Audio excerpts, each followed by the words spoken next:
Hey, blessed beings, good morning and welcome to lesson 338. I am affected only by my thoughts. And this is correct for sure. And we know from our early lessons that we give everything all the meaning that it has. So it's really, I guess, very freeing and a great realization when we know that we are affected by our thoughts and that we get to change our thoughts. And when we change our thoughts, we get to change our reality. And it's easy peasy, really, in a way. So let's take a minute before we jump into our lesson and just rest in prayer, meditation.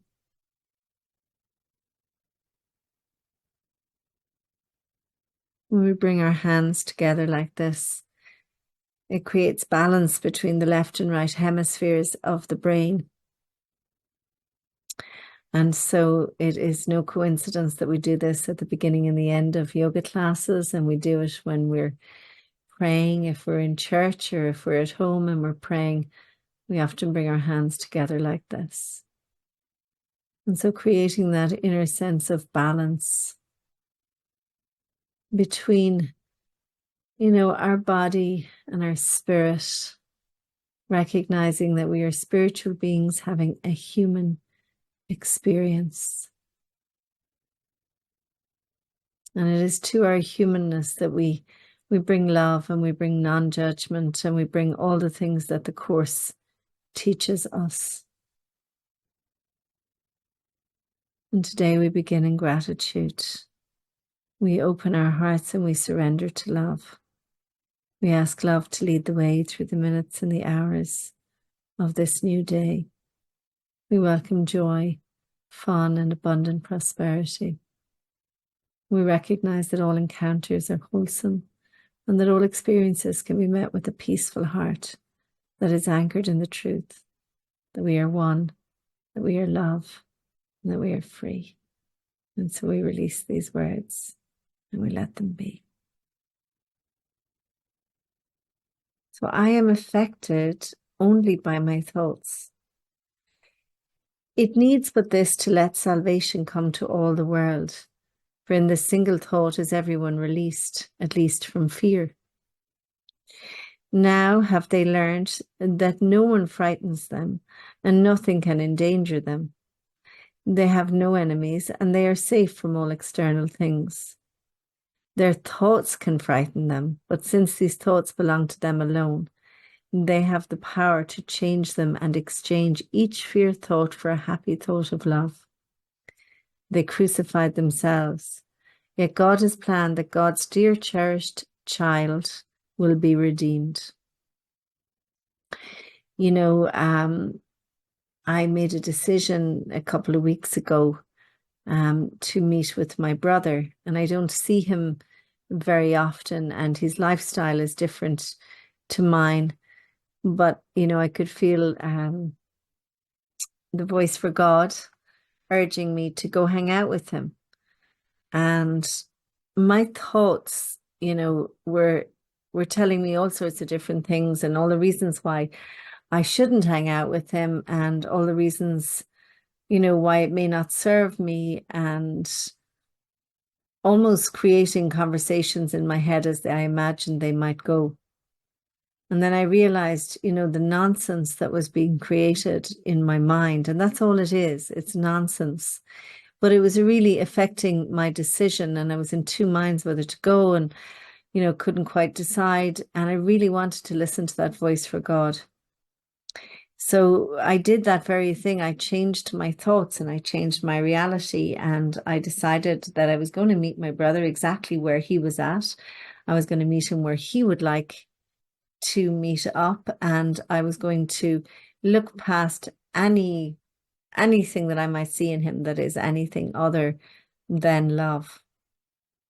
I ended up having the most exquisite time in a beautiful Indian restaurant. It was a deeply healing time that we spent together. I've only one brother, so it's really nice when I get to hang out with him. And, everything all that nonsense that I had imagined never happened. However, if I had stayed in that place and met him, I would have created a very different reality. I would have created very different circumstances. But I went into that meeting or going for that meal with an open heart and with an open mind, and having made a decision to recognize him as the love that he is. Even if he chooses to live differently than I do, if he chooses to do things differently, if he chooses to see the world differently, it doesn't matter. You know, we spend a lot of time trying to manage people and mold them into the shape that we would like them to be.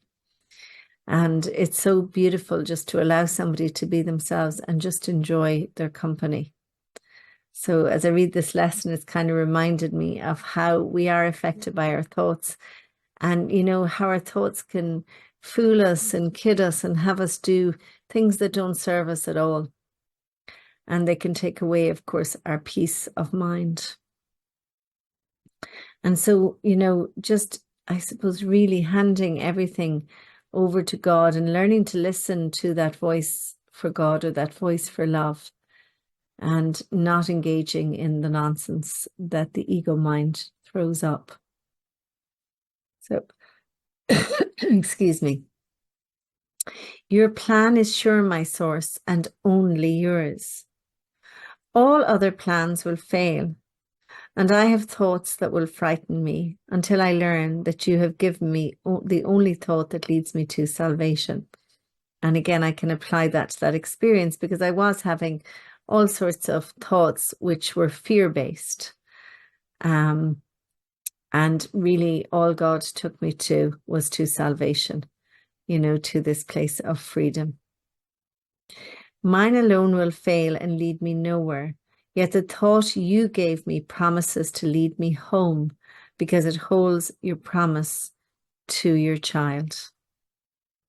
So it, you know, it is a practice discerning the voice for God versus the ego mind. And as we know, the ego speaks first and loudest, and it kind of never shuts up, if that makes sense. The voice for God is quieter and often requires us to fall still. Not that doesn't mean you have to stop everything you're doing, but there is a stillness, a listening required in order to hear the voice for God.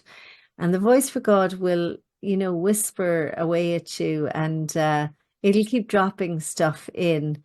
And usually it's stuff that, you know, you might feel, oh, I don't know, do I want to do that?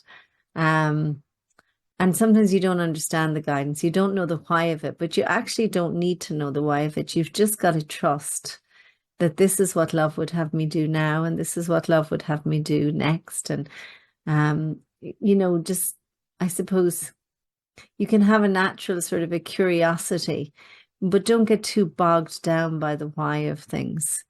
You know, understanding isn't a prerequisite to love. And you're in a space now of really trusting that you're being led in the right direction. And so, yeah, just allow love to lead you.